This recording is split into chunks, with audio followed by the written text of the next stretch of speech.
Hi, this will help your lunch. I want to say thank you and congratulations to Judge Frank Hull, Hull.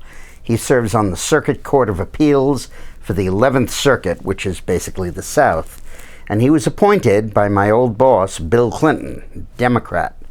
And he, along with a judge appointed by Bush 41, have voted 2-1 in the Circuit Court to throw out the individual mandate that people have to buy health insurance that Obama passed through Congress. You know, we do these videos every day at lunch, and I appreciate you watching. Tell your friends to watch. We've been getting incredible numbers. We have like 30,000 people each time that watch. It's worth reading the words that Judge Hull wrote. He said, this is a Democrat writing.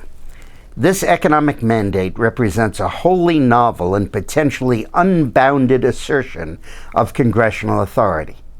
The ability to compel Americans to purchase an expensive health insurance product they have elected not to buy, and to make them repurchase that insurance product every month for their entire lives. Well, you couldn't say it better.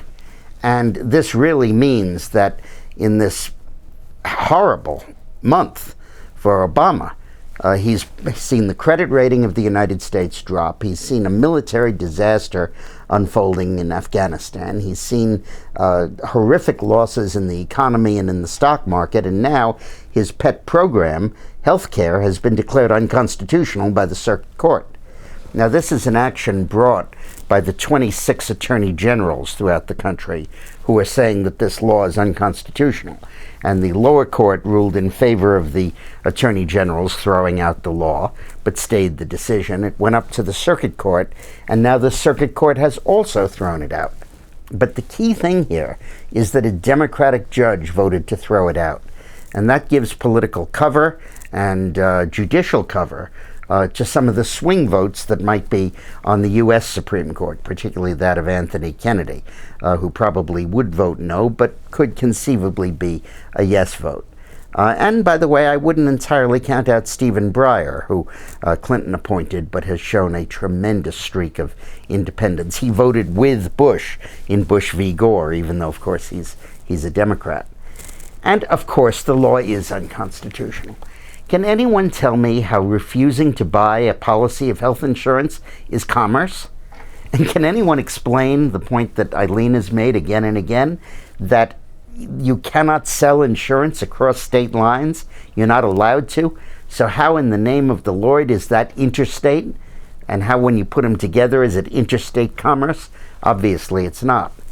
But this creates a situation for Obama that would be just a political catastrophe. He is likely to go into this election with the two signal accomplishments of his administration, both absolutely dismissed as total failures. His stimulus package, which as we now go into a double-dip recession, obviously didn't do anything, and his health care bill that will be unconstitutional, thrown out by the court. Literally, he will have accomplished absolutely nothing. And it'll also go to the issue of his incompetence, that he would push a formulation that would likely be thrown out by the courts. You know, there's a broader possibility here that's worth just thinking about. Until now, the courts have been willing to say pretty much anything is interstate commerce. They've been very permissive in letting the federal government expand its role at the expense of the states, and some would say at the expense of individual liberty. Could it now be that the wiser heads in Washington are saying, hey, let's read that interstate commerce clause more tightly, more restrictively, and let's rein in the growth of big government? This could be a very interesting moment in judicial history, particularly when a Democratic judge votes for that. So have a nice lunch. Enjoy your lunch. It looks like we're not going to have healthcare around our necks for the rest of our lives. We won't know till the Supreme Court rules, but this is a very, very good signal. Thanks a lot.